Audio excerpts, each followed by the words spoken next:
வணக்கம் மக்களே! இன்றைக்கி மினி ஜாங்கிரி செய்யலாம். அது எப்படி செய்கிறதுன்னு பார்க்கலாங்க. 100 கிராம் உளுத்தம் பருப்பு எடுத்துக்கினேன்.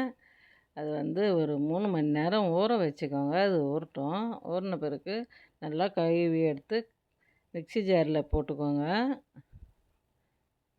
நல்லா பேஸ்ட்டாக அரைச்சிக்கோங்க. வடை மாவு பதத்துக்கு அரைச்சிக்கின்னு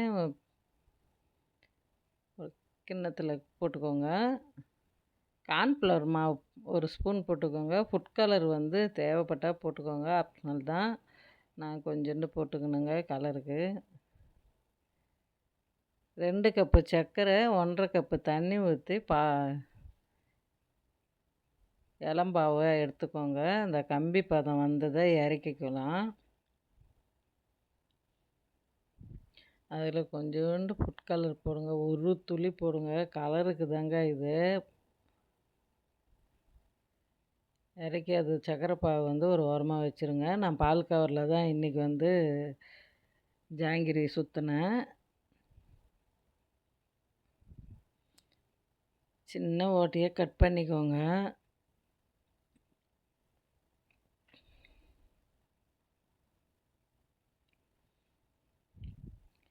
எண்ணெய் நல்லா காஞ்சதை ஸ்லோவாக பண்ணிக்கோங்க. சிம்மில் வச்சுருங்க அடுப்பை. அப்போ தாங்க ஜாங்கிரி சுற்ற முடியும். இல்லை கைக்கு சூடு ஏறிடும். நான் ஜாங்கிரி பெருசாக போட்டேன். நம்ம இஷ்டம் தாங்க. நம்ம வீட்டில் நம்ம சாப்பிட போகிறோம். எந்த சைஸ்லன்னா போட்டுக்கலாம். சிம்மில் இருந்தால் தான் நம்ம அழகாக அந்த ஜாங்கிரியை சுற்ற முடியும்.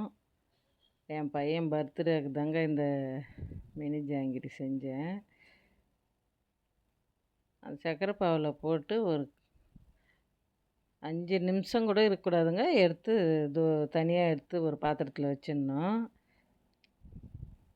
இந்த குழி பணியாரம் கல்லில் ஊற்றலாங்க. இது ரொம்ப ஈஸி. எண்ணெயும் கம்மியாகும். இதிலும் 2 இதிலும் ஊற்றுறேன் பாருங்கள். இதுவும் அந்த சைஸு ஒரே மாதிரி வந்துடும் ஜாங்கிரி சைஸு. அவ்வளோதான். இந்த திருப்பி போட்டு எடுத்துருங்க. சூப்பரான ஜாங்கிரி ரெடி ஆயிடுச்சு. மினி ஜாங்கிரி.